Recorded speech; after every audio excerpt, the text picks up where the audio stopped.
Hi, everybody. So, it's riveting day. Got my buddy Ted over here. Got all those nice shiny skins all clecoed up and ready to go.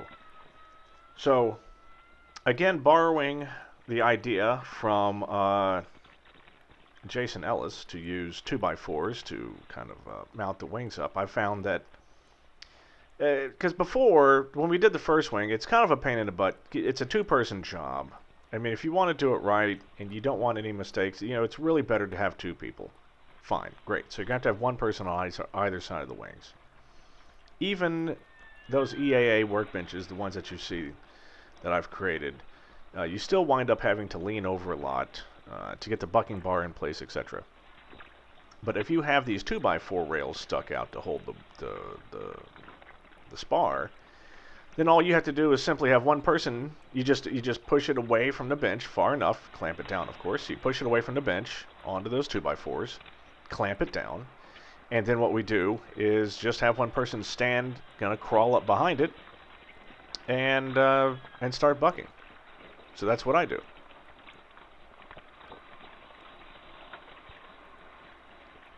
And my friend Ted is all too happy to man the rivet gun.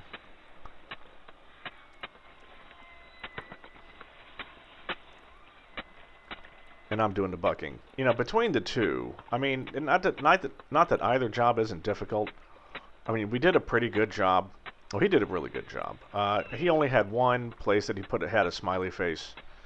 I try to tell him to remember to keep the rivet gun head flush at all times, but it's no one's perfect. So I mean, he did leave one smiley on the top, but that's okay. That's what Bondo's for. The real art is doing the bucking. All right, you want to keep that bucking bar flat. You don't want to let it go. You don't want to let it rattle too much. You don't want to, miss one of the heads, or worse yet, have like a bucking bar on only half the head, and then you get some kind of weirdo half-bucked rivet that you have to drill out, and it doesn't act right.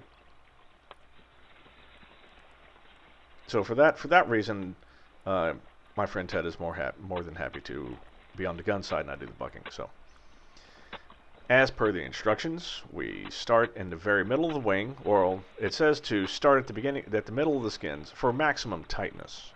Start at the middle of the skins and work your way out in kind of a concentric pattern. So, what I've done is I've taken a Sharpie and I've drawn kind of a sets of concentric rings starting from the center of the wing, so that we have a sense of where we need to go. So starting, and you got to remember now, from the middle horizontal, kind of the equator of that wing, that's where the J channel is going to go next. So what we would do is the verticals are the ribs. So the vertical riveting is for the ribs, and then the horizontal stuff is for the two spars, the front and the rear spar. So what we would do is we would go 5 up and down on the vertical. Well, actually, in the beginning, we just do the entire middle rib first. Then we do 5 up and down on the adjoining ribs, and then we start doing 5 out from the center along the top flange and the bottom flange. And we just kind of keep doing that over and over as we space, as we go out from each other. Do one side, then the other side, one side, then the other side. After you get about 3 to 4 ribs apart, you're really not going to affect, just continuing down one side really isn't going to affect the tautness of the skin on the other side. I mean, it might, but it would be so minor that it would be immeasurable in my opinion. So what we do is we start from the center, we get a good radius going, and after about, like I said, 3 to 4 ribs separated between where your working ribs are and where your previously riveted ribs are, at that point you can just kind of go out to the end if you really want to. We kept it pretty good right up until we had about 1.5 left. But as you see, we're just doing a nice concentric circle working out from the center. So let's see, anything happening. I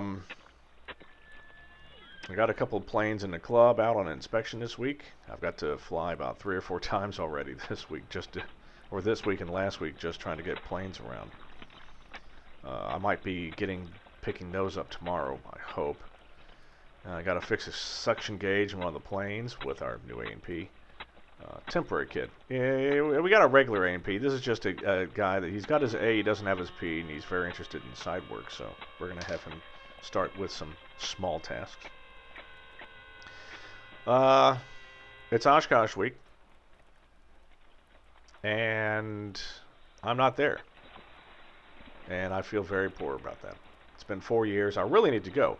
Next year, 100%, I'm going. I gotta go buy an engine. I gotta buy a prop. I got all kinds of shit I gotta drop checks for. So, everyone I know that's there, hope they're having fun. Someone bring me a T-shirt, and I'll see them next year. So, anyway, we're just gonna continue to rivet this even into the next video. So, I'll see you soon.